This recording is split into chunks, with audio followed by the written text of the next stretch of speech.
अस्सलाम वालेकुम, कैसे हैं जी आप लोग। सियालकोट के तहसील पसरूर और पसरूर के एक गांव संगनाल, वहां पर इंतहाई अफसोसनाक वाक़या पेश आया। एक ही ख़ानदान के 5 लोग जो हैं उनको एक शख्स ने गोलियां मारकर कत्ल कर दिया। अब गोलियां क्यों मारी हैं, क्या वजह बनी, बिल्कुल इंतहाई एक छोटी सी वजह। उनकी कुछ ज़मीन थी और पगडंडी एक रास्ता बना हुआ था, जैसे आप मेरे पीछे ये देख रहे हैं एक सड़क सी बनी हुई है। अब जो शख्स जिसने गोलियां चलाई हैं वो जब भी ज़मीन के साथ वो उसकी छंगाई करता, उसका घास उतारता, तो वो पगडंडी जो है दूसरी तरफ बढ़ा देता। घर वालों ने 2-3 बार मना किया लेकिन वो मना नहीं हुआ। घर वाले जो थे वो गांव के अंदर गरीब फैमिली थी और कानूनी कार्रवाई करने से कासिर थे। उन्होंने 2-4 बार लोगों को कहा, उसको कहलवाया तो वो बाज ना आया। 14 अगस्त के दिन आपस में तलक कलामी हुई तो जो शख्स ज़मीन उस तरफ कर रहा था उनकी तरफ, उसने पिस्तौल लिया और फायरिंग कर दी।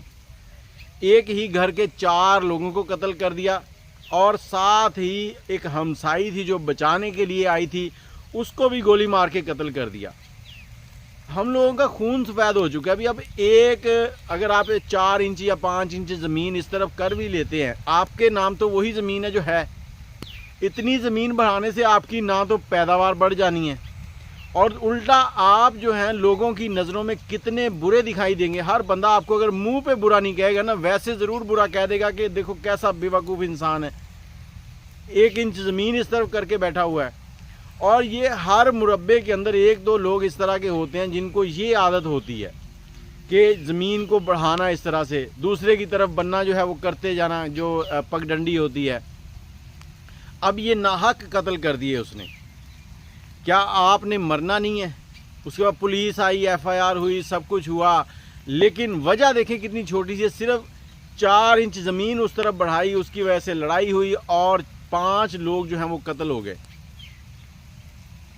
एक इंसान का कत्ल जो है वो पूरी इंसानियत का कत्ल है और हम लोग यहाँ पर बेखौफ होकर गोलियाँ चलाते हैं। अब वो अगर कोई असर रसूख वाला हुआ वडेरा तो वो 2-4 दिन में उन लोगों के ऊपर प्रेशर आएगा और वो आज आके सुलह कर लेंगे, वो फिर बाहर आ जाएगा। यहाँ रियासत भी किसी मसले में टांग नहीं फंसाती।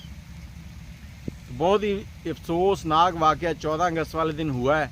तो बाकी अल्लाह पाक सबको हिदायत दे और दुआ कीजिएगा जो उसमें मारे गए हैं या फौत हो गए हैं उनको अल्लाह पाक मग़फ़िरत फरमाए, उनके दर्जात बुलंद करे। अल्लाह हाफ़िज़।